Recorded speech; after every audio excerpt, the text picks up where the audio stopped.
Awesome. Well, how you guys doing tonight? Post processing. Rob's hyped. You can tell Rob's hyped. He's not allowed to say anything anymore, I guess. I'm just gonna sit down and be like, "Nah, bro, but seriously, my head is killing me." It is though, for real, like right know. here. That's just. Is I it had like that sinus same problem. stuff, or because I know that's been going around like crazy? Probably. I mean, you go from like snow and freezing rain yesterday to like 50, 60 degrees. So temperature, and I think it has something to do with Al Gore and climate change and just a bunch of other crazy stuff. I'm gonna blame Obama. Right? That's what I mean, the if we commercial really says. want to Thanks, jump into Obama. politics,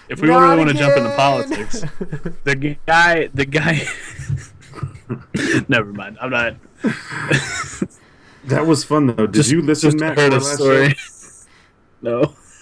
You need to listen to it. It's actually really funny. I did Okay. find out that we have had like one download in Greece, so I'm Oh. sure our Greece stuff is going to go Hey, like way up now. It's a Well, it's a I'm- fantastic vacation spot, and it's a wonderful place Yeah. to live. That's why people keep living there, despite the They're economy just- being in the trash can. It's just they're broke.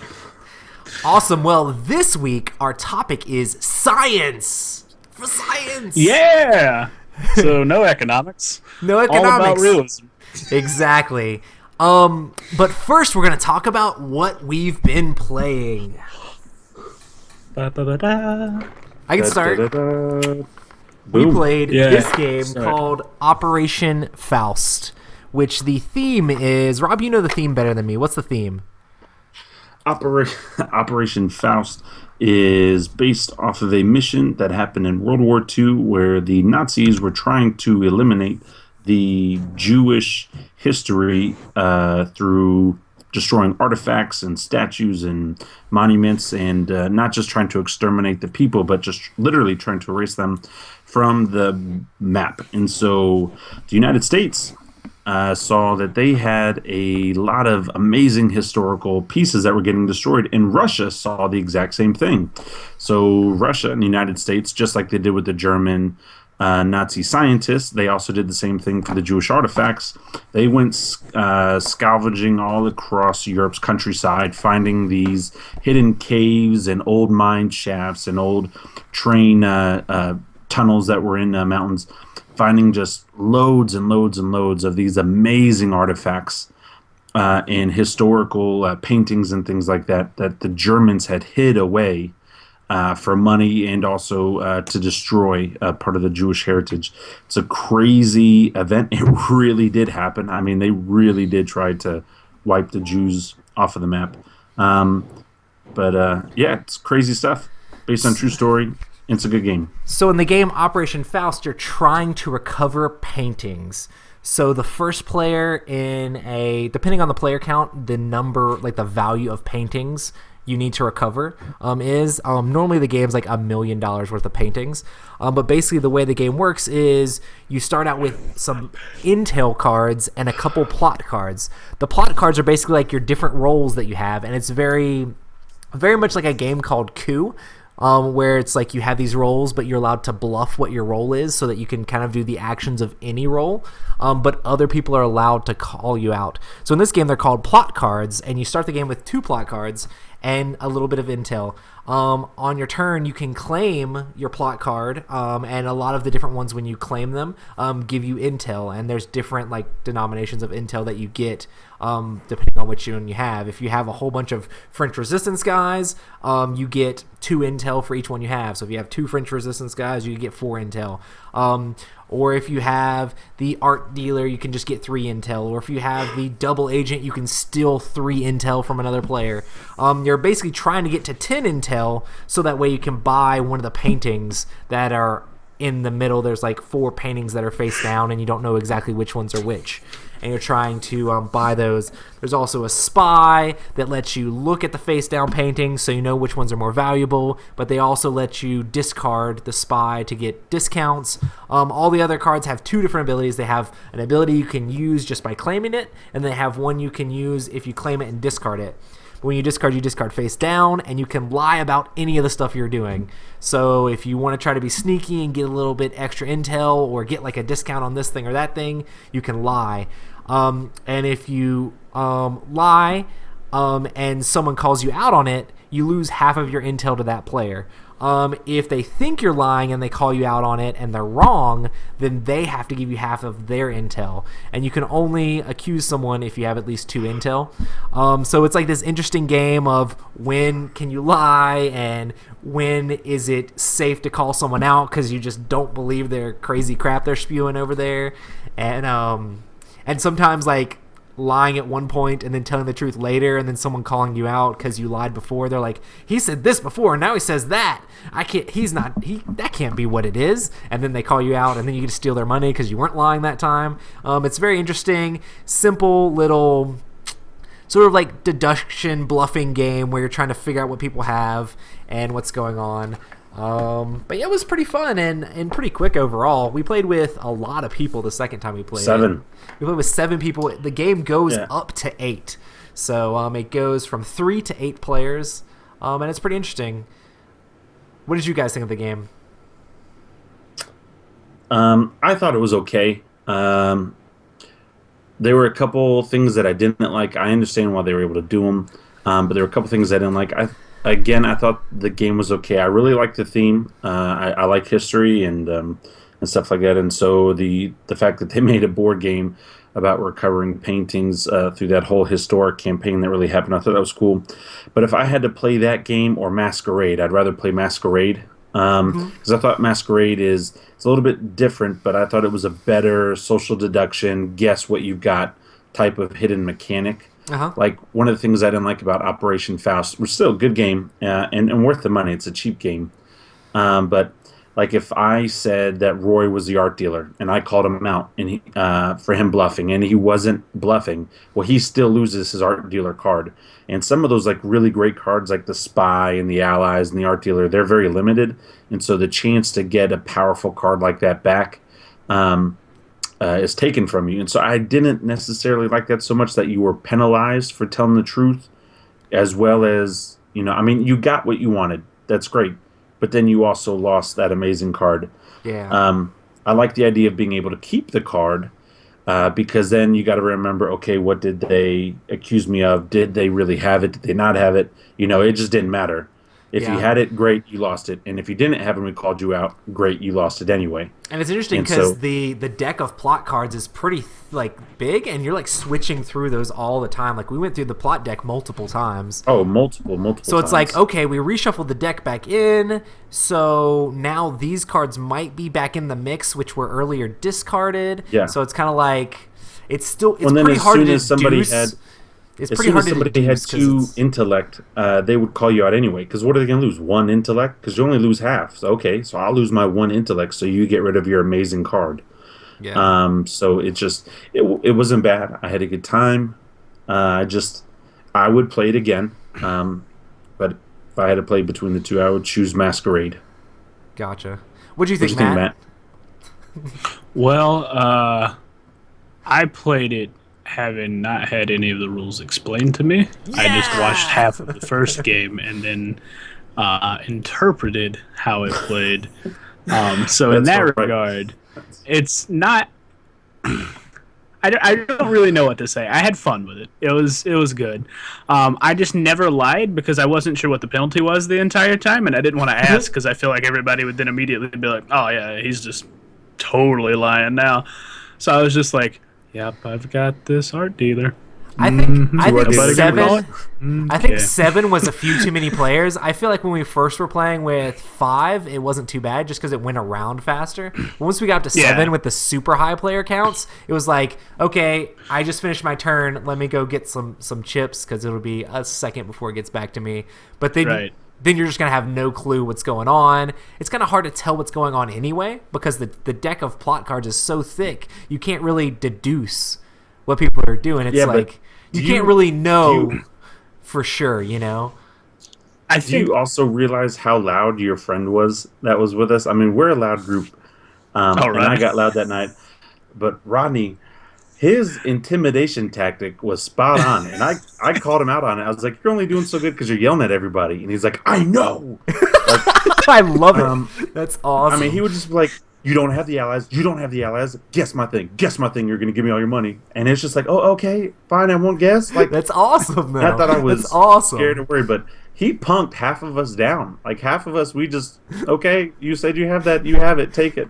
It's okay though, because I'm pretty sure that was his won entire game. He wasn't getting paintings. He was just intimidating people and calling people out. Everyone's intellect. He's like, "I'll take all your money, and then I'll call you out, and you won't be lying, and I'll give you all my money." And yeah, it's like I don't care. I don't care.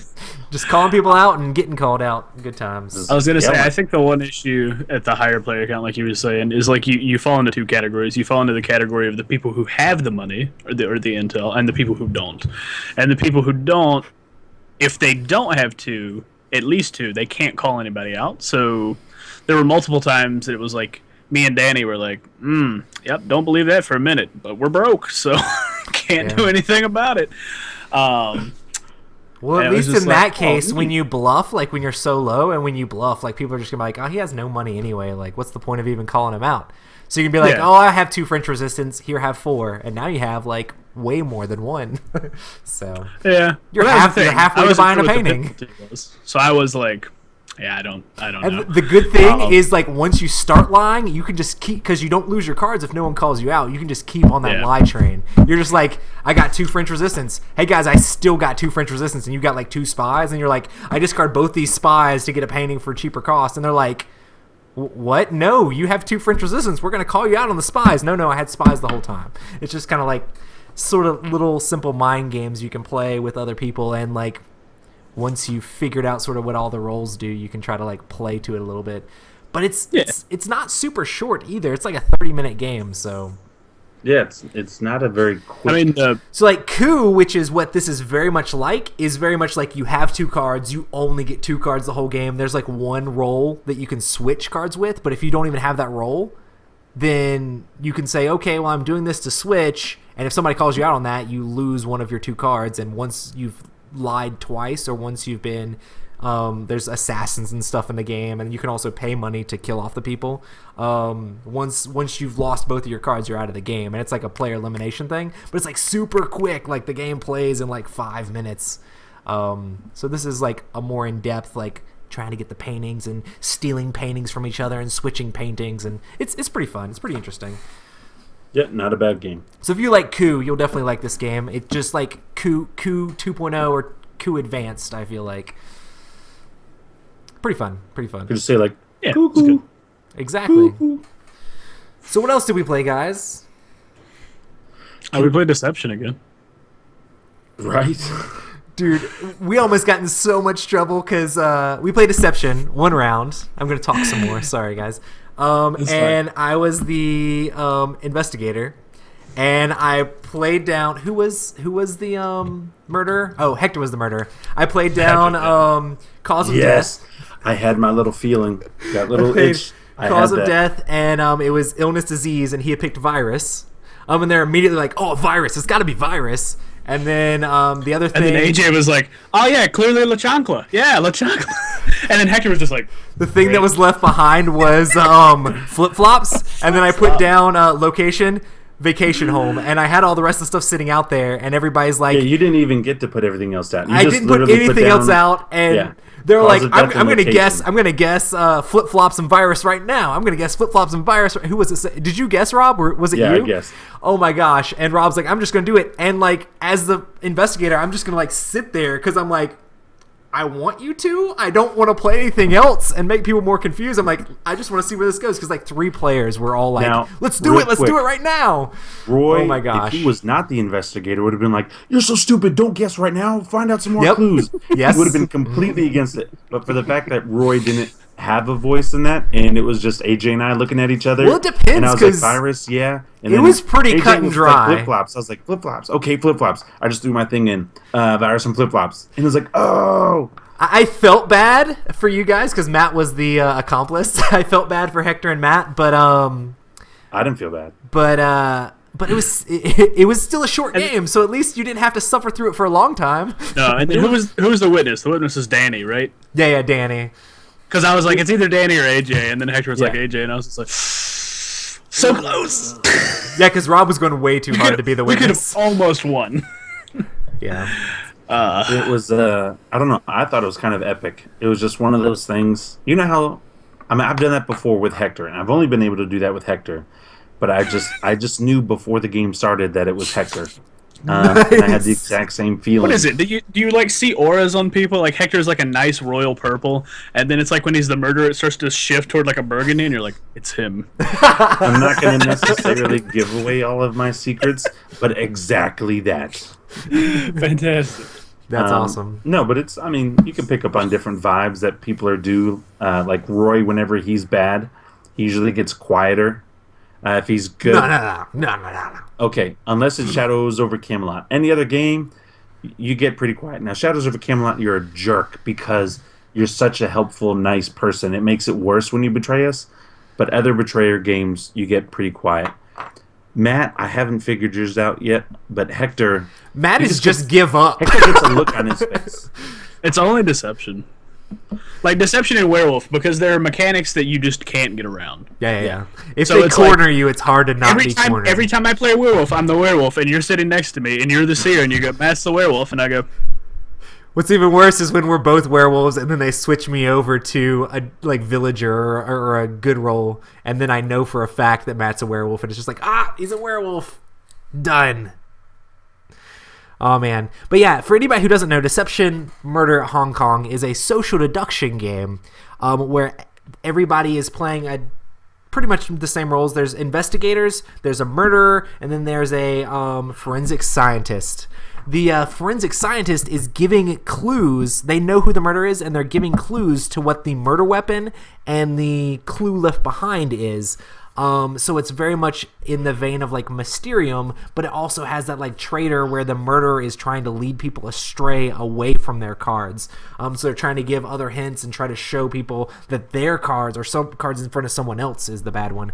And everybody has one guess to guess the exact clue left behind and the exact murder weapon. And if that gets guessed properly with one of the guesses, then the murderer will lose the game.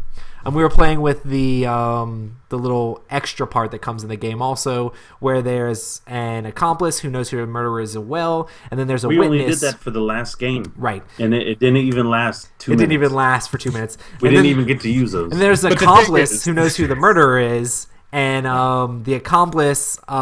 at the end of the game, if the murderer gets found out and then the murderer and the accomplice knows who the witness is, then they get to win the game still anyway because they killed off the witness. But yeah, love that game. It's awesome. yeah, good game. I wish the witness was like some Amish kid and Harrison Ford was like, no! Right? That was a good movie, bro. The Witness? Nice. Yeah, have you guys not seen that movie? I've seen it. It's been a long time. Bro, that was that was an older movie. Hey, can I say spoiler alert? About the Sure. Witness? It's so bad. I'll tell you guys after. Okay. I want to say it right now. How about this? Harrison Ford does not die in The Witness. That's messed up. That's messed up. Oh god. Is that Okay. terrible? I like it's Anyway. it's not even a spoiler for that movie. Shh, Matt, be quiet. Anyway, Hey man, I had it spoiled for me. you're like, if you can't cared spoil about this, the that's movie, the you should have seen filthies. it by now. No, we can't. We can't. That's too mean. It's too big of a phenomenon. There are still people that are watching it. We can't. So, what else did I'm we pretty play? sure everybody knows what it is now. Like, just Oh, did Pretty you see sure. the Valentine's Day with Chewbacca? The Valentine's Day card with Chewbacca? Oh, yeah, I saw that. I'll send That you was the awesome. picture. That was really messed up. oh yeah, were you sitting at the table actually? Yeah. Yes. And he's Yeah. crying. He's crying. And, yeah. Oh man. Oh. Oh man, my head is hurting so bad. So, we also if- played Dead of Winter. Freaking love Dead of Winter, and I won't necessarily go into the game mechanics. We've talked about Dead of Winter for a long time. It's a great co-op, semi-co-op game where you have an objective and you have a secret objective, and you're trying to complete both to win. And there is a possibility of a traitor. However, we played on Friday, and I've played games before where there were no traders, and so that wasn't the unique thing that happened. But what was crazy is we played one of the intro short stories where it was collect the samples. I would say that's probably the best one to introduce new players to, just because it's very Yeah. simple and you still get the feel of zombies and working together and everything. But everybody won. That's the first time I've ever been a part of a game where every single person won. Um, and I really wanted to mess with Roy from winning. I tried a couple times, um, just because he was getting so nervous. Because he was like, "Come on, guys, come on, just hand me a card, any card, any card." I was like, "Whoa." Anyway, we played Dead of Winter. Um, Fun game, but can I talk about You something? still weren't sure that there wasn't a traitor, so you didn't want to help anybody out too much because you wanted to be like, if he betrays us the very Right. last turn, we need to win, or I need to win personally, you know. Well, we don't win because I knew I wasn't a traitor. We don't win if we fail the Right, main exactly. objective. And so if I help you win and you're the traitor, I automatically lose. Yeah. So Oh man. I really want to play an epic game soon. I've got this urge to play like a big game. We gotta make Have it you guys happen. have you guys heard of FIFA France 1492? Yes. I want to play that so bad. You talk about backstabbing and betrayal and government and politics and money and religion and everything. That game has got it all. I own the game. It's a big game. I mean, to get played, it's like a 3 to 4 hour game minimum, and it plays a lot. And I didn't back the Kickstarter, but I was able to buy the Kickstarter edition that came with all the additional expansions and everything. Yeah. I really want to play FIFA 1492. For those that don't know, it is basically France in the year 1492, and you were trying to become the king of France. Now, you can either become the king or you can become the pope. But you can use the Pope's power in the game to, like, you can marry off your kids to other people's kids to make alliances in the game. And then the Pope, whoever controls the Pope, if he doesn't like it, he can annul the marriages and then he can declare wars. And so all the households that are like Roman Catholic have to go to war against that household. And it's a lot of backstabbing. It's a lot of those, hey man, check your phone, I just texted you kind of games where you're trying to work out Diplomacy-ish. deals. It's diplomacy on not on steroids, but it's definitely diplomacy 2.0. Yeah. You have to play with friends that are okay with you yelling at them because feelings will get hurt, alliances will be broken. That's just one of those games in my collection that I've had for a while that I've been like, man, either that or TI3. I've really been wanting to play Twilight Imperium 3 recently. I need that fix. I'd like to play. I like that game a little bit. Yeah, it's awesome. Eh, Eh, What do you think, Matt? what's so funny? I don't know. I just looked in and I was just trying to get a rise out of Roy. Oh, about Twilight Imperium? That's fine. I mean, I've got. I mean, the game doesn't need that many people to play it, so I can. Roy's like, find that's something your to play. opinion and I don't care. Just don't come back on Friday. No, you can come back. There's plenty of games. I love to play games with Matt. Different people love a variety of different games, and I like a ton of different games. So I like to play the games with the people that I know really enjoy the specific games. So like, if you love the crazy long game Twilight Imperium, I want to play the game that those sort of people like, you know. But if you're like into more like lighter games or party games or deduction games or just stuff that's not as long or as crazy, I want to play those games with you. So I have a lot of friends Rhino who. Hero. I have a lot of friends, exactly. I have a lot of friends that know what Twilight Imperium is, and they're like, oh, that sounds crazy. Don't invite me to that. So, and I have some friends that are like, man, I really want to get that to the table again. So, but yeah, different people like different games. That doesn't make you any less of a gamer. Just different people have a variety in taste. Paperback is not that terrible, Rob. No, I'm just kidding. Bro, what are you talking about, paperback? I like paperback. I'm just kidding. I'm going to like paperback real soon. Nice. Oh. I get it. You get it, right? It's Yeah. Awesome. Well, so I guess if we're done talking about games that we've been playing, we can go ahead and get into our topic, which is science. we're talking about games of science. Science is the method that we use to figure out how things work in the world by testing them. So what are some games that have science in the game or in the theme? I'll go ahead and get this one off real quick. Telsa versus Edison. Mm-hmm. The whole thing is about science and being the first one to get to that electromagnetic light bulb type of thing. I haven't played it, but I've heard great things about it. It actually got a lot of hype last year. It was a big sale last year, also at Gen Con. But yeah, unless you're getting into like science fiction stuff, it's probably the most science-y game that I could think of. Right. Not Power Grid. I put Power Grid as like a number 2, but literally it's about two famous I think it's more scientists, engineering. and you're trying to. I would say Power Grid is more engineering than Tesla versus Edison, and plus I just like Tesla. I don't know if you guys have seen David Bowie in that amazing movie. I can't remember about the magicians. Anyway, he's Tesla. It has Christian Bale in it and Hugh Jackman. Labyrinth? No, I'm just kidding. Oh, it's so good. It's one of my favorite. The Prestige. It's actually a good movie. But Tesla's in that movie, and I was like, bro, David Bowie, R.I.P. Miss you, whatever. I don't know. I like it. Awesome. Yeah. You guys need to interrupt me and save me from myself, please. There's a lot of games that have like just little science things in the game. Like Seven Wonders has science cards you can draft. So you have to have your specific types of resources to be able to draft these science cards when they come around the table. And the green cards in the game are notorious for, if you get a bunch of the correct ones, you can rack up a ton of points. If people let you advance your science enough, you can run away with the game. So people have to start hate drafting your science cards away from you.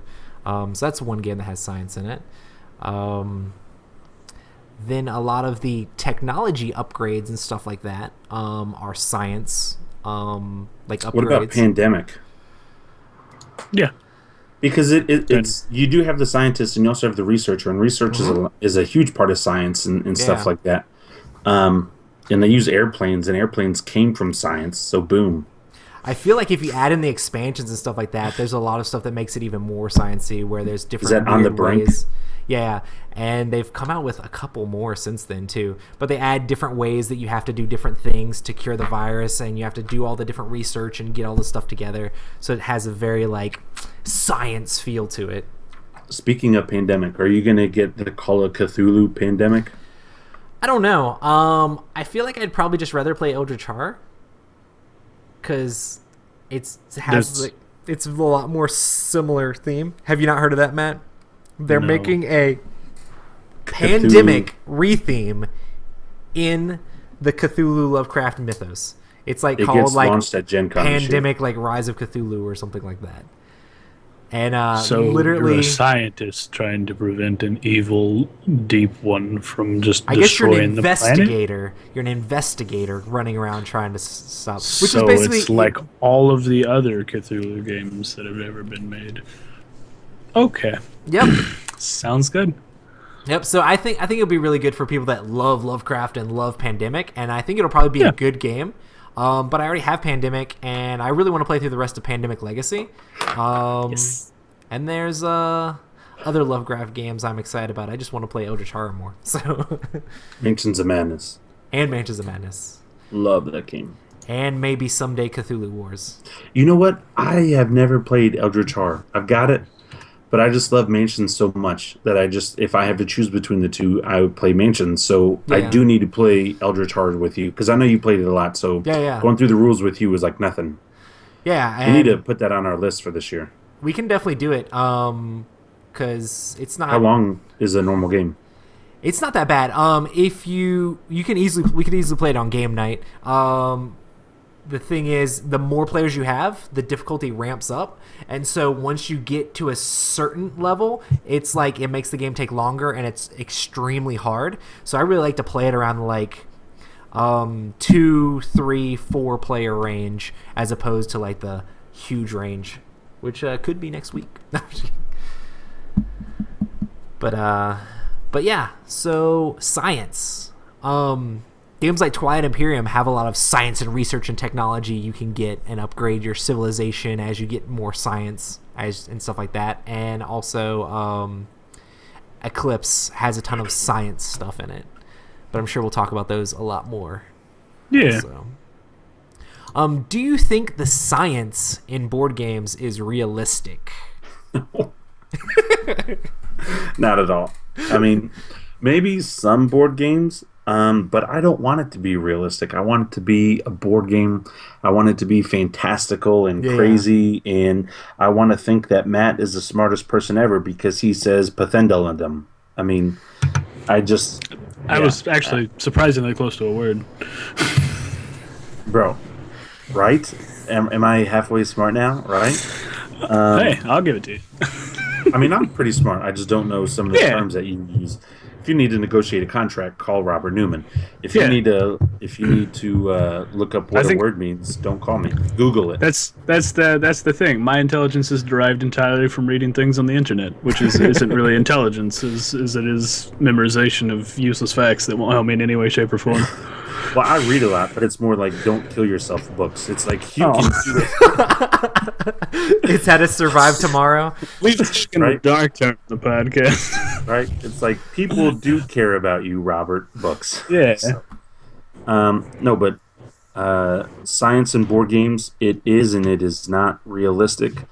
I'm glad that it's more, at least in the games that I play, more not realistic. And what I mean by that is, we haven't experienced aliens yet, like in TI3.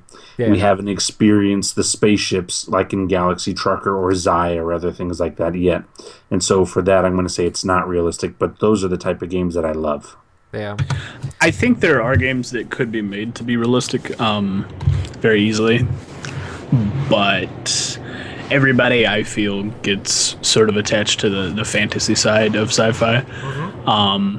Not that that's a bad thing, but... Like, me personally, I know Lost in Space probably isn't going to be very hard science. You know, like Isaac Asimov's sort of very strict structure of this happened because you were 0.2 nanometers off of the weld job, you know, like that sort of thing.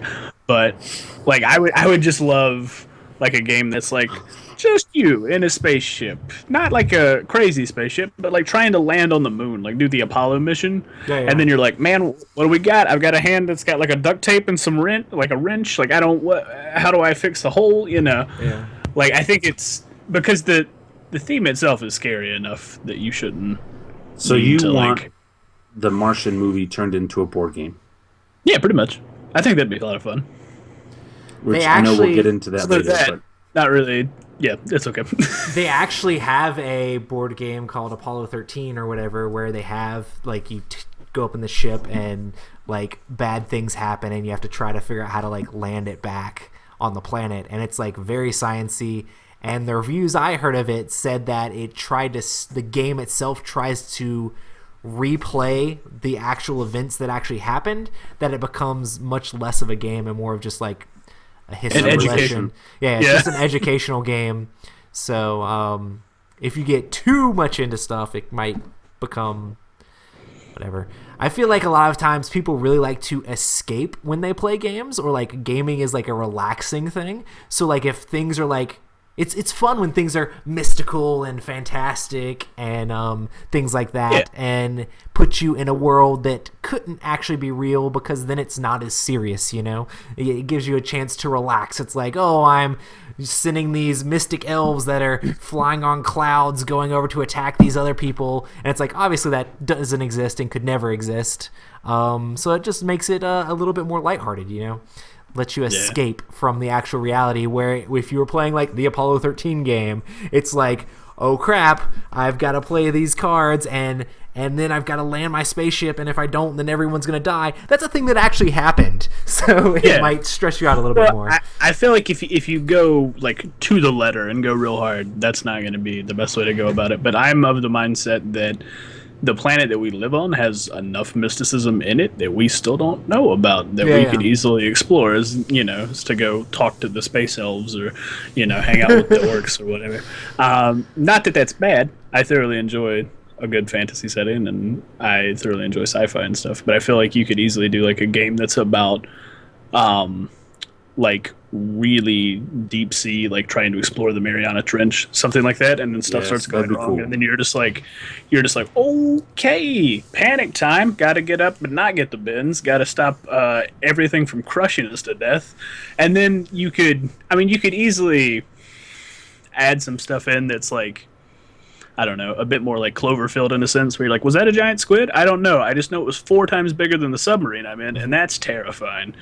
So I think adding like actual science and actual physics into your game actually helps make your game more awesome, because it can be fantastic and fantasy, but it can also have a bit of realism when you add this stuff into your game, and it can be like, well, that could actually happen and this could actually happen, but then like you said, oh my gosh, this crazy other thing happened that just came out of left field, and this game was so calm and tame until that thing happened that just flips it on its head. So that stuff could be pretty exciting. Awesome. So next question, space travel. What do you guys think about space travel in games like Eclipse, Xia, and Twilight Imperium 3?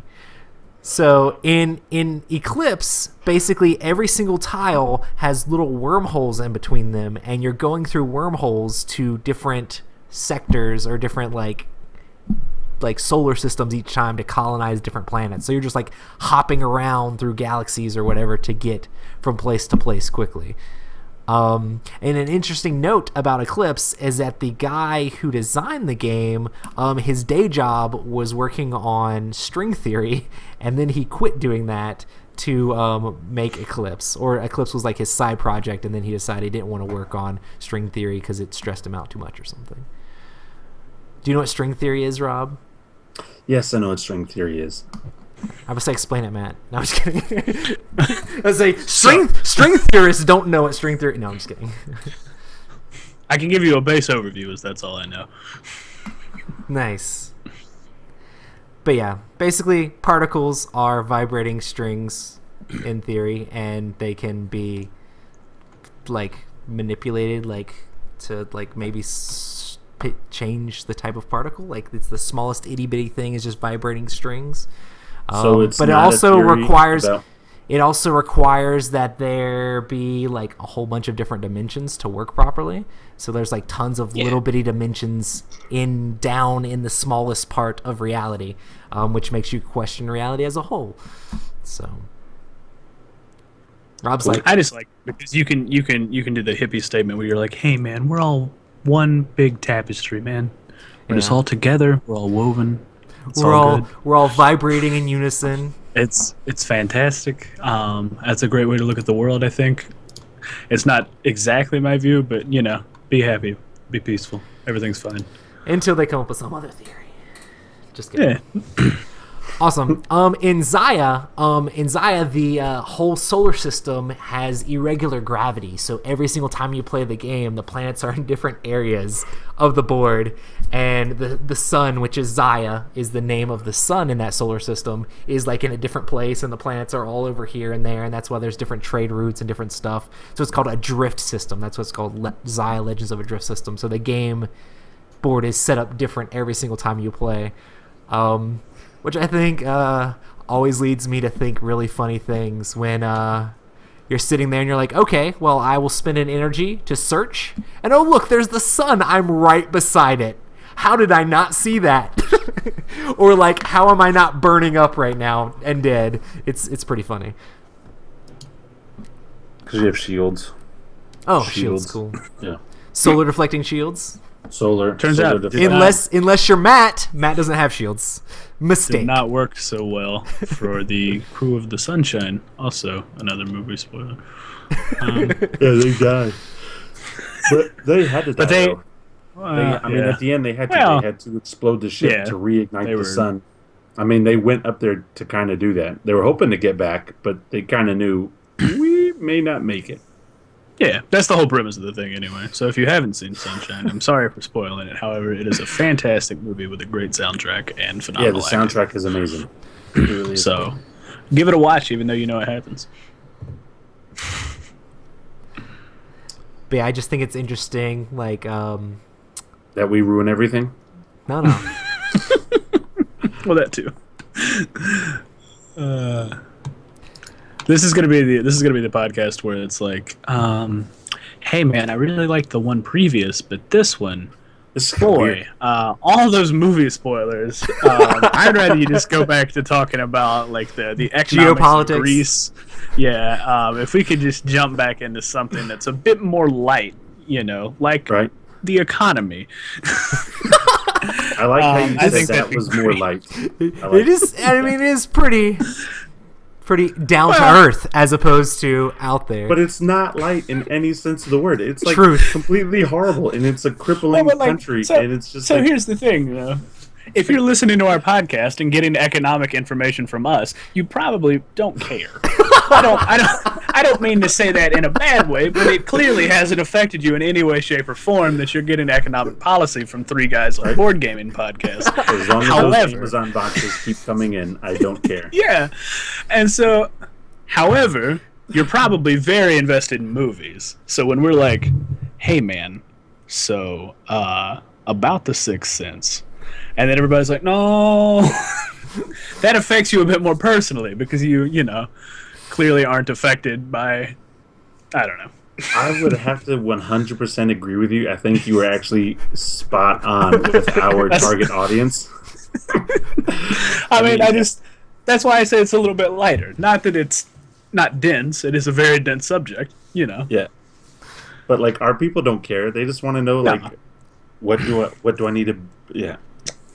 However, coming soon, guys, the most intensive Eurogames podcast ever, where we don't actually talk about games, we talk about banking regulations. Ooh man, have you heard about the World Bank right now and the amortization rate? No, actually. It's like really bad. It's at a negative for the first time in history, and so that means if you were to put money into the World Bank, let's say you put in $100, You and you were to lose. take it out, the amortization rate right now is it's negative 1.1. So if you put in 100, you'd be able to only get back $89 because the one is like 10, and so yeah, That's fantastic. no, it's terrible. Like the World Bank is so broke. It's kind of like, yeah, we're just gonna keep this. Like, we're not even gonna give it back. We're not gonna call it stealing. We're just gonna say amortization rate. Yep. I love it. Well, at least they don't try to like overinflate different currencies like China does, where they're like, "Hey guys, don't worry, tons of money, got them Zimbabwe dollars." So, how about we space travel to a planet that knows how to balance a checkbook? So, do you actually want me to discuss space travel and the validity of it in games, Yes. or Yeah, that would be awesome. so, like the actual science behind it? Yeah, like how Okay. ridiculously far away everything is, and how it's ridiculously like crazy unfeasible almost. So, Please use 3 big words. I mean, more than, but a minimum of 3 words that I won't know. I'll start with Zaya because Zaya is the most, I would say, out there in terms of unrealistic, in Right. terms of like physics. So the entire thing is based that it's a solar system that is moving through a different like section of space. So like our solar system is moving. And it has irregular gravity. Yeah, so that's the thing that's kind of weird. I don't necessarily. You could easily have said that everything has crazy orbits. Yeah. And that's why they're in different places each time because they're at a different point on their orbits. Rob here, 2 big words. Whether it be their apoapse or their periapse in the orbit, you could place it that way. Irregular gravity is an easy way to get out of it, I suppose. The So only what do way you that mean I by can that? see it making sense. What do you mean? What do you mean by apoapse and paraapse? Because tomorrow I'm showing properties So to a client, and I'm going to apoapse try and to paraapse. put that. No, you probably won't be able to because apoapse and So periapse listen, refer this to deal is so the apoapse highest and that it's yes. they refer to the highest and the lowest points of the orbit. So, Gotcha. like if you were trying to get a rocket out of orbit, like you're looking at trying to get your apoapse above a certain margin so that you can throw your periapse on the other side of the planet up to where it would not hit the atmosphere so that you would come back in. I could totally use that in real estate. This deal is like the Apple apps of all deals, guys. That is. I feel like that's pushing it for metaphors, but I mean, you can certainly do it. I'm kind of on. And when they look at me and they're like, "What?" I'm like, "Apple apps. Google it." Dude, it's the pinnacle of the orbit. Come on, guys. Watch it mean like Bulgarian for ramen noodle soup or something like that. It's like, Matt just trolled you hard. right. I've gotten them backwards. I don't think I did, but I might have. So if any of you are big science nerds of this program, feel free to correct. But so I think the way that Xayah really works is that it's a system that is orbiting very close or pretty close to like a black hole, as opposed to like a system like ours that is in a relatively stable existence. Otherwise, it doesn't really make sense because there are like rogue planets and stuff that exist outside of solar systems that are just going somewhere. But if you had a sun, it would orbit that sun because the amount of mass and gravity that the sun would generate, it would orbit around that as opposed to being just way crazy off in its own direction. So yeah. Gotcha. But wouldn't it make sense to get out of that galaxy? Like, we need to have a plan to get out of there or out of that solar system. Like, this is not sustainable. This is not sustainable.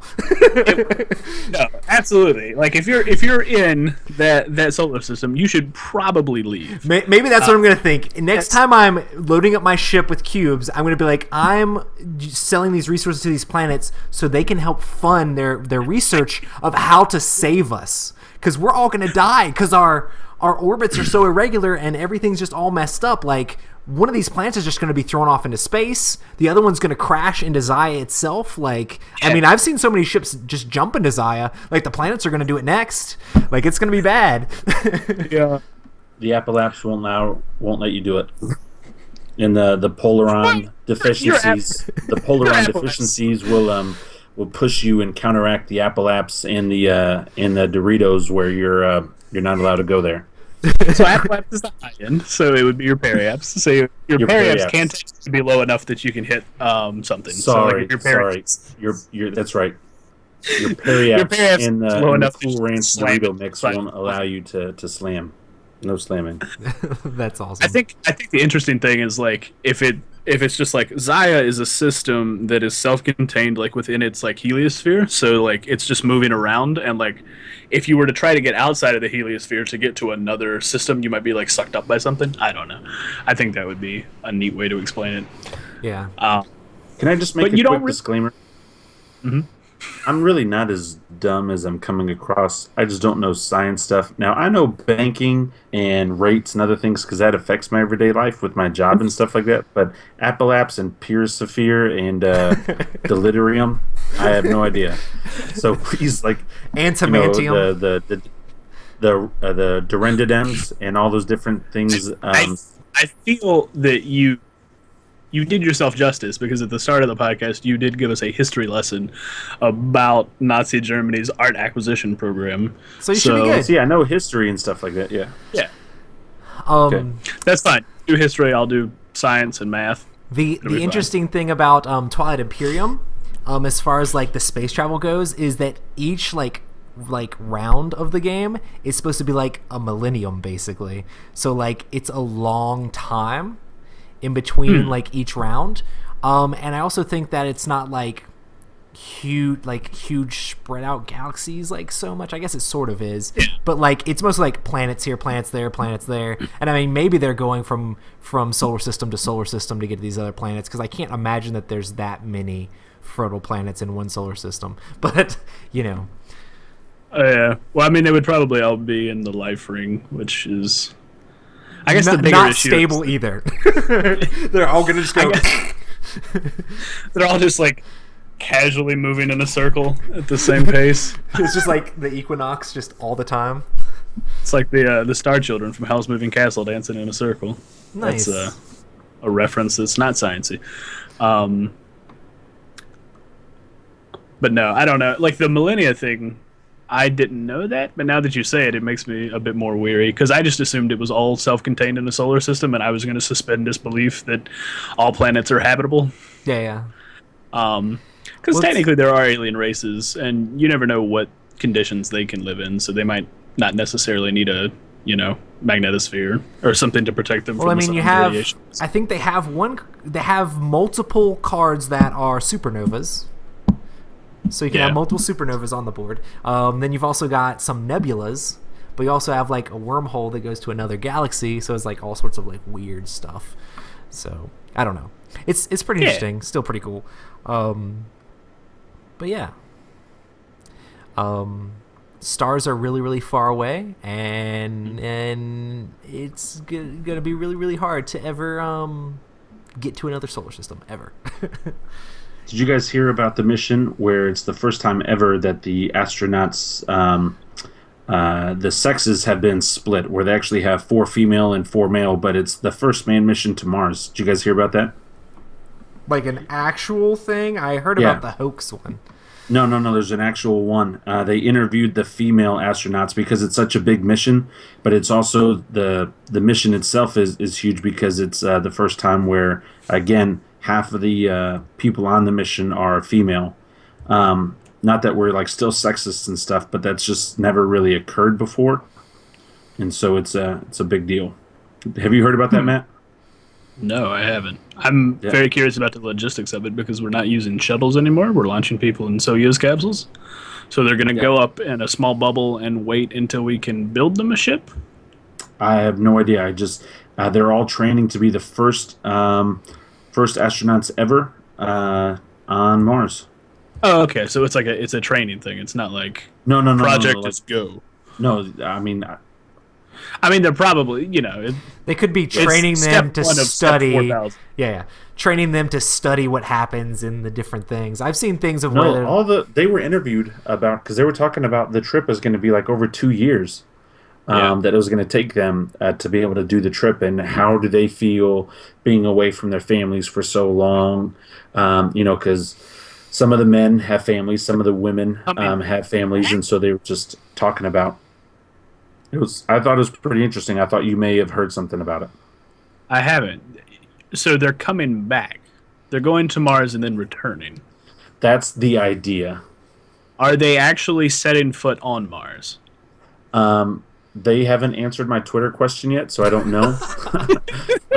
The interviews really did happen. I can't remember the lady's name because they just interviewed the women. I think it was like on 60 Minutes or something like that. It was one of those, but they're planning to go to Mars, and because they were, I guess, set foot on it because they were asking about them being the Neil Armstrongs of their generation.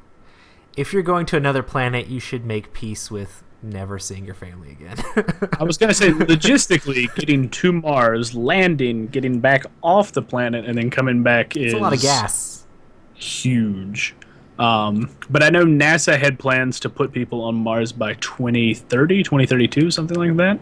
And then SpaceX, Elon Musk, the guy who co-founded it, wants to do it as well. So, well, do you think anything? Do you think the advancement of them being able to do that will be hurried along faster because of this new discovery of the Einstein's gravitational waves? I don't think it's probably not. Because that's an entirely different thing. Because that kind of goes into our conversation we had with Emerson about the ships being able to bend space around the ships, where that you could bend it if everything's on a wave. You literally just bend the wave around the ship. I mean, as soon as I saw that interview, I was like, "That's Matt Robbins. That's Matt. He's going to travel space." That's different. That's also different. So the shut up. You guys are different. I'm just saying the way the whole folding of space-time thing works is it assumes that everything in space and time is a blanket, and to get from point A to point B, you fold the blanket over, and then you travel a little bit between them and then unfold it. Whereas don't you need spice to do that? Because if you have spice, then you can fold reality, because the spice must flow. Quisha Shatterack. Is that a Dune reference? Yeah, it's totally Dune. I haven't watched Dune. Want to. Get on it, Matt. Get on it. I know. I might read it on the boat. It'll be fine. Um, but I think I'll stop talking about sciencey stuff in space so we can move on with other questions. Because I How feel many like half the times? podcast is like, I'm How many not times do sure you if I think should the join Lonely this. Island song "I'm on a Boat" will be played on your cruise? Probably not that often, given it's probably going to be full of nerds, and then the other half of the boat's going to be like just geriatric people. I'm assuming, Yeah. because that's typically your cruise demographic, or like the young kids who have cash in hand, and the old people who also have cash in hand. Um, Middle-aged people don't seem to have very much time for We don't. vacations. We're saving up to go on a vacation one day. Yeah, after everybody's college is paid for and the house is empty. Yep. I'm Awesome. paying for it. I guess we'll just go Yes. to our next question then. So, is a zombie plague realistic? Yes. As in Dead of Winter or Zombicide or the other thousands of zombie games there are out there. Yes. I was actually listening to or watching some YouTube videos about this, talking about viruses and how they manipulate cells. Basically, a virus hijacks a cell and changes it into what it wants so that it can continue to reproduce. And they're talking about ways that zombies could actually be created by the virus attacking like the frontal lobe and all the actual intelligent part, and it just reverts you back to your basic instincts of just eat and transport the virus to someone else. So In my opinion, I'm on the fence on this. exactly, yeah, I'm definitely on the fence as well. But I was just listening to people talk about it. So there are certain things that are like real, like rabies. Rabies has this interesting effect. Like if a human gets rabies, actually just anything, Uh-huh. It builds what up in their happens saliva is- glands. yes, and it forces them to not drink water. Like it actively makes whatever has rabies avoid water, just because it exists in the saliva glands. So it wants you to be just like frothy and foaming and going crazy because you're clearly thirsty. You clearly need water, but in order for it to transmit to other things, it needs you to not wash it down into your stomach.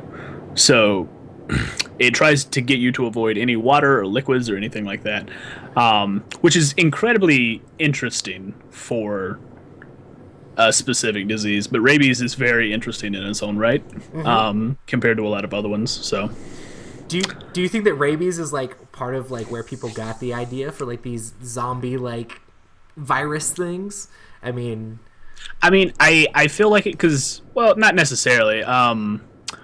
The thing about rabies is it doesn't promote that active aggression in humans that you see in other different animal species, Gotcha. simply because we have more mental capacity for things. So it can't like, it might make you more aggressive, but at the same point you can sit back and observe, oh, that I probably shouldn't bite that guy. Whereas like a dog's not going to be like, I probably shouldn't bite that guy. The dog's just going to be like, and he's bitten. because on a bad day, a That's- dog's just gonna bite you anyway. Yeah, because they don't have that sort of impetus of self-monitoring, I suppose.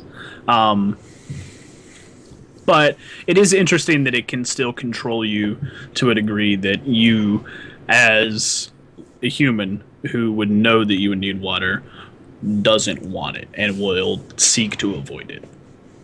I think that's really interesting. All right, Rob, tell us about zombies. I think the virus is already established. Personally, I mean, there are insects, and I don't know the insect right now, but there is an insect where it bites its victim, and what it ends up doing is telepathically, if you want to go to that extreme, it actually can control the other insect that it bites. Yeah. And it actually takes over the nervous system of its victim.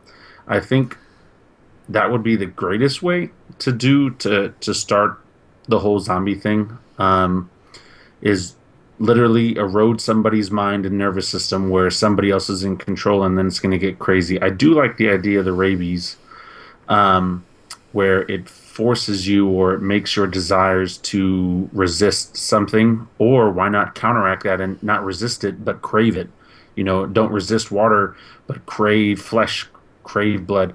There are too many unknown missile silos and weapons of mass destruction and little mixes of chemicals here and chemicals there to say that something like that is not possible.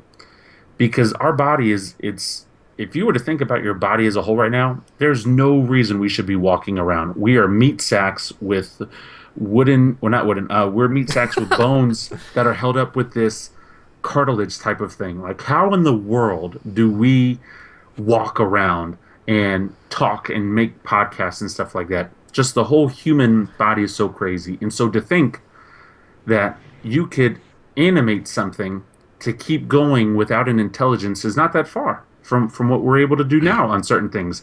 Because all you're really doing is you're eliminating somebody's intelligence. You know, the soul of the person is dead, but the body could keep going. So I totally see this happening. I think the bath salts thing, that was kind of crazy, but it did freak people out. You know, the guy in Florida was chewing on the other guy's face. Don't do drugs. Don't do drugs. But to say that this isn't going to happen, to say that there's not some regime out there imagine that is the perfect weapon. I'm going to drop off this gas, and you're literally going to destroy yourself for me. I don't even have to do it. I think that's seriously like part of the like thing in Dead of Winter is that Raxxon, the corporation, like made pharmaceuticals that like actually started the whole zombie thing going on. I Am Legend is a great example of a way that it could start. This medical company, spoiler alert, medical company created the cure for cancer. And everyone who thought they had cancer, everyone who had cancer took this medicine and they were cured. But come to find out, they were cured for about 10 minutes. And then they turned into flesh-eating, heat-craving zombie figures. And so I could see it something like Raxxon Corporation or something like the Resident Evil Corporation type of stuff. Umbrella Corp.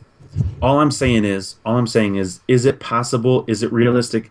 Absolutely. You're literally just trying to manipulate the mechanics of a working vessel to crave something. That's all you're trying to do. And so if we can clone sheep, if there were sheep that were cloned back when I was a little kid in school in the 80s, you're going to tell me that in 2016 we don't have zombie stuff? Bro, not only is there cloned sheep, but there's cloned people walking around and Matt nowadays. are like, how is We've this got connected? Ex This makes no Machina. sense whatsoever. It is connected in the fact that we're ignorant and stupid if we don't think stuff like this is not realistic and going on. That's like we're going off the rails a little bit. I appreciate your point. And I agree with you somewhat. I think that the realistic side of a zombie plague or anything like that is that it can't really occur naturally, not in humans at least. It can in other things because they aren't beings of such sentience and large brain power. It would have to be something that would be manufactured with a very specific intent. And it would have to be kind of rigorously tested. And the other thing, too, is when you get to that level of stuff, if you're looking at whether it be, a drug or a hallucinogen or something like that, it affects people in different ways. So you're going to have just a crazy amount of variables to account for. So I don't think it's something that can really be done, like, right now. I think potentially down the road, if somebody's aim was to start a zombie apocalypse and you're like, hey man, maybe it's gonna be Exxon Mobil, they've got a ton of money, maybe they're just gonna pour some money into a zombie fund, whatever. I don't know, I'm just, they've got cash, so if they set out with the express intent of doing that, I think you might be able to see something, but I don't think it would be like a pesticide that you could spread around that would cause everybody to just go bananas. I mean, it might. If that's what they really wanted it to do, they could probably give it a try. But then again, there's so many other variables like air quality, how it gets distributed amongst like wind flows and stuff like that. Whereas it's much easier to just put it, How does it react in the heat? How does it react in the cold? Yeah. Whereas it's much easier to just put it in a pill and go, hey Johnny, check out this new drug. It's real great. And then you eat it and you go, hey man, you look like a tree, and you look tasty. I think it is a lot more likely for there to be a virus or something that could just kill everybody off, as opposed to making them into brainless zombies that go around doing it. I feel like there's something that would be easier spread other ways that just completely kills you, not halfway kills you, and then you slowly shamble over to that infect stuff's up somebody there else. now. I mean, Pandemic's real. well, the cyanide gas and all the other stuff that is actually, you want to talk about history and some crazy stuff. I mean, wasn't it just Egypt a couple of years ago when they were having that massive result, killed bad over times. 10,000 of their people using chemical weapons? And then you have all this stuff going on in Syria and stuff. So there is that where you can just do that right now and just kill everything. Yeah, it's always cheaper to just bomb New York with Agent Orange than it is to develop a drug to bomb New York that will make people eat other people. Yeah. Like, It's not as fun. So what? As far as zombies go, how does the zombie thing start in Zombicide? Do they go over that like in the flavor text or anything? Not really. They're just like, oh, zombies! It's zombies. Zombies sell. Let's make zombies. They may. I have not read the first book because I got season 2 and season 3 before I got season 1. Oh, gotcha. So I'll look into that.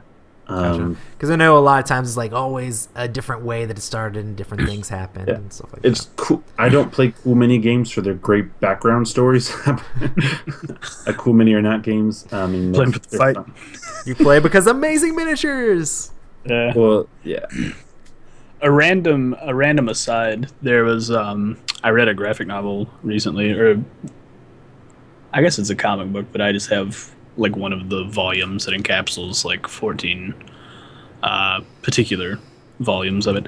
But it's called Why the Last Man?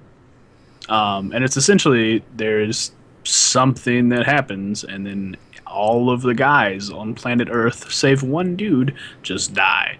Ooh. So it's just a planet full of women who are like, what happened? How do we fix this? And then it goes into sort of, there's not that many women in sort of the STEM fields. There's not that many women in sort of the blue collar jobs. How do you get back to this society that existed once before because you have sort of traditional gender roles and stuff. It's actually really interesting. I want to read more of it. But I think that would be something kind of interesting to explore in a game. board game as well. Yeah. I don't know how it would work. It probably wouldn't be nearly as good as the story, but It'd be tough to turn into a board game. It'd be more like an RPG than it would be a board game. I mean, because the idea of that as the story is phenomenal. I mean, the emotional state, the idea of trying to recover and teach everybody everything, and then how do you cope with being that only man? But then as a board game, does he then just like build fences all day for women, or like does he like just go around and I don't know, like does he take out the trash and fill up every woman's car with gas for them? I mean, my question is like it just like if there's childbirth, like do the males automatic, or is there just no more males period? Like, because if that's the case, well, like, I think the whole race is gone very quickly. so. The way it was presented, that was sperm banks. The way it was presented, I believe anybody who was pregnant with a male had a miscarriage. What about after? You didn't read that far into it, did you? I haven't gotten that far. Spoilers. We'll spoil some more things. At the very end of what I was reading, you find out there are some guys who are actually at the International Space Station who aren't affected by it. Oh. But since they no longer have any communication with any of the ground team, they're coming back on like a Soyuz capsule, and they're gonna like land in like Kansas or something. So there's this one lady that everybody thinks is crazy, who's like half speaking Russian, who's like, "No, Soyuz land in Kansas. We did go," and like all the cars are like still left in the road, and there's like just it's real hard to get around. It's interesting. That's interesting. Good times. So the next question is technology mumbo jumbo in sci-fi. There's all sorts of crazy stuff. Yeah, we're going pretty long, but no, I'm saying we already went over that. The Pelagorium, yeah, definitely. Yeah, Apoapis and Periaps. So like there's like antimatter cannons and fusion drives and light wave deflectors. I think it's interesting how $5 menu. a lot of the crazy stuff, like sometimes they actually like try to put some real science into like these different technologies, like the ones Yeah. in Eclipse and the ones in like Twilight Imperium and stuff like that. Like they try to put a little bit of like real science, like, oh, light wave deflectors are kind of like stealth shields that let you fly through because other people can't actually see you, because if they can't see the light reflecting off you, then they can't actually see you. So it's kind of interesting how they kind of make up science to describe stuff, but it actually like fits within like the model of like our actual universe. So it's kind of cool. Boom. Yeah, Boom. I like it. It's fun. Make up all sorts of crazy stuff. And I think it's kind of crazy because a lot of like scientists and stuff like look at a lot of like the Star Treks and like Star Wars and all the crazy interesting science stuff that happens in there, and then like try to actually like see if that stuff is actually feasible, and that can actually sometimes like drive like technological advances, even though it's fake made up stuff, or they can say this doesn't work because of this. So and at least that way they looked into it and like tried to see if it could actually happen. So I think one of my favorite things, and I believe it's a failed Kickstarter. I don't think anybody's ever gotten this product, but there was a razor blade that used a laser yeah.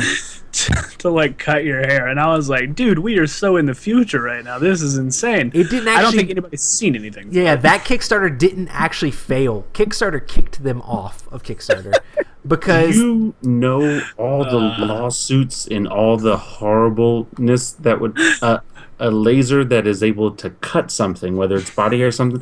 Could you imagine all the little kids that put laser pointers in your eyes? Now you give them a laser that could actually cut something? they said that it didn't cut light hair very well, so you had to really have like darker hair for it to actually work properly. But I guess Kickstarter kicked them off because they weren't able to weren't able to produce like an actual working prototype or something, and there were like tons of people just throwing money at this Kickstarter, and Kickstarter's like, we can't have this much money like just be failed. Kickstarter's like, our company will die if we put $1 billion into it and then nothing happens. Yeah, and I mean, it's in the Kickstarter terms is like the fact that like, oh, you're just trying to help fund these people's like dream to make this thing happen, and if it fails, oh, they didn't deliver on it. But I'm sure Kickstarter did not want the heat of like there being $1 million unaccounted for, you know? Like these people just got $1 million because they said they could make a laser razor, and people thought that was cool, so they threw all their money at them, and they just got free money because they never actually made anything. Anyway, they made an Indiegogo, and it funded like the first day. So You if you do want a powerful laser, Rob, you can buy one for about $200 that's capable of lighting fireworks and popping balloons, and also flagging down airplanes and blinding people. You don't need to tell me that because I'll buy it. They get really grumpy when you put it up in the sky, because I think you can technically. No, you can mess with air traffic control. I've seen kids get arrested just from the regular powerful laser pointers. I don't know that they set stuff on fire, but like on helicopters, things that are a little bit lower or smaller planes, they're actually messing with their radio frequencies and their whatever type of data that's coming in. And there have been several funny videos on YouTube of kids getting arrested and running away because they're got the laser pointer up in the sky.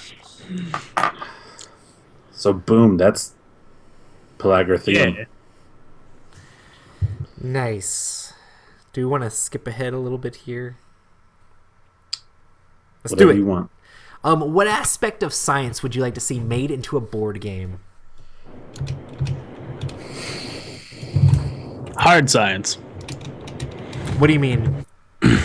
So I've listed a couple examples. I would like to see something like if you want to have, like, let's take the Mars mission for example. If you want to make a board game about going to Mars or trying to set up and terraform Mars, I think it would be very interesting to have a game that explores all of the very real dangers, no matter how big or small they may be, without sort of that magical fairy ponies in the distance, and all sort of stuff like that.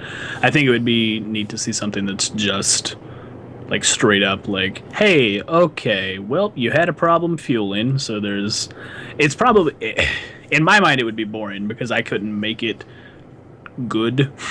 Yeah. But I think, somebody with actual design talent could probably put it up in a way that it would be interesting and enjoyable to play through. Like, you could even make it a legacy game of how to terraform Mars, like the whole process of getting there. And I think it would be very interesting to do something like that. It's funny that you say that, because just today, Stronghold Games announced a game called Terraforming Mars is literally the name of the game. Like, literally. We got an email. He's like, hey, don't announce this yet, but here it is. But literally, it's a game where you're landing on the planet and you're trying to terraform the planet through different scientific processes. It looks pretty interesting. There's also another game that Portal Games is doing from Ignacio Trevicek, where it takes the Robinson Crusoe mechanics, and it's also about surviving on Mars. So Robinson Crusoe is a game where you're Robinson Crusoe and you're trying to survive on this island that you landed on, and it's got all the tropes of like the Robinson Crusoe story, where you're like, oh, you got a stick and now you got to make a shovel and you got to make a hut and all that stuff, and everything you do kind of like reacts, because a lot of the things you do go into a deck and then they can come out later. Well, he's taken the same mechanics from that game, which people loved, and he's putting it into a Mars survival game. So that's going to be awesome too. So there's a couple of interesting games about Mars specifically that should be coming up within the next year. That seems super interesting. Yeah, I'm definitely super stoked about the Robinson Crusoe one, because Robinson Crusoe is cool, and I saw a lot of people talk about it, but I have several friends that have it, so I'm like, I'll maybe play their copy at some point. But I'm definitely interested in that, but also I'll have to look more into the whole Terraforming Mars game, which is literally the name of the game, to see what all that's about. I also think it would be interesting in that same vein to like have a game that is about like trying to find old shipwrecks from like World War II. Mm-hmm. Just because the sheer logistical aspects of trying to find them in this vast uncharted space that we have, just that we exist with. Not only that, but then trying to get down and either figure out if you want to just take stuff from it on the ocean and bring it back up, or try to float the whole thing back up. Would you be using like robotic things to go down there and grab the stuff? Potentially. I mean, I don't know how it would work. Again, I do thoroughly enjoy this stuff. I just have a feeling that if I tried to apply it to a board game, it would be like, and so on the third day, you waited for funding. Flip the page to day number 4. And so it's just like a whole lot of nothing, because that's technically what happens. You know? It is a whole lot of nothing. And then you found bare ocean floor. That's science. Science is 15 years of running the same test, and then you finally go, hey, something different happened. Let's do this for 15 more years to verify. We'll just have a side team split off and study just that one thing, and then we'll just keep running it again over here. Nice. So, what do you think, Rob? I would really like to see something more with wormholes and the time dispensation in wormholes. I really like the movie Interstellar. Black holes? There was wormholes, black holes, but there was this one planet that they visited in Interstellar where the time difference was years to people back on the space station, but it was minutes to the people on the planet. And I really like that idea of going into uncharted territory and just having to deal with whatever pops up in front of you.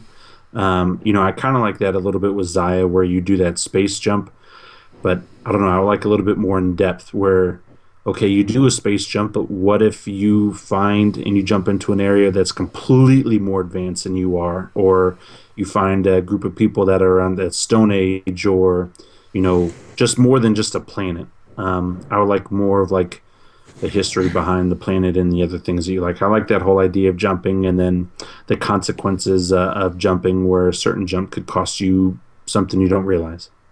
I think something that would be really interesting to tack on with that is like how the different types of planets that were in Interstellar were set up. So like that one where there's a huge time dilation just from the ship to the planet's surface also had giant tidal waves that were just rolling through the planet consistently because of the gravity. And I think it'd be interesting to have a game where you're like trying to almost like you're kind kind of like the crew of the Battlestar Galactica, where you're like, I need to find some resources. So you like land on a planet, and you're like, this planet looks cool, and then all of a sudden, like a 40-story wave just comes around the planet, and you're like, we need to leave now.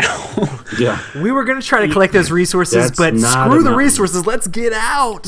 I think it would be like really cool to like be like planet hopping to planet hopping like that, and then like jumping from like solar system to solar system, and then you land on a planet that you think looks good, and then it's like you get there and the whole thing's just ice, and you're like, Well, then let's do this. Let's jump down this rabbit hole real quick.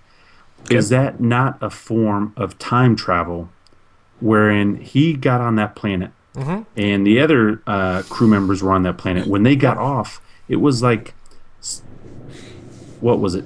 Like 20 or 30 years into the future. They looked like they went down 5 minutes ago, but the other guy that was left on the space station had the gray hair, and he'd literally just been sitting there for decades waiting. What a crazy idea about time travel. You go to a planet like that, and then you come back to your planet and you see the advancements. Yeah, Einstein's theory of relativity, like that is how like things actually work. Like gravity drags on time. Like it makes time run slower for the people in there. I mean, it's still regular time to you, but other places it's going by faster.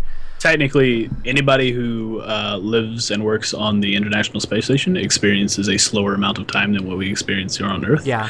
It is not enough that it is noticeable, but it is... But it's enough that they have to calculate their satellites to make the difference for it, or GPS wouldn't work, or any of that stuff wouldn't work, because time is different on Earth than it is in orbit of Earth, which is just crazy to think about. Time is not as solid as you would think it is.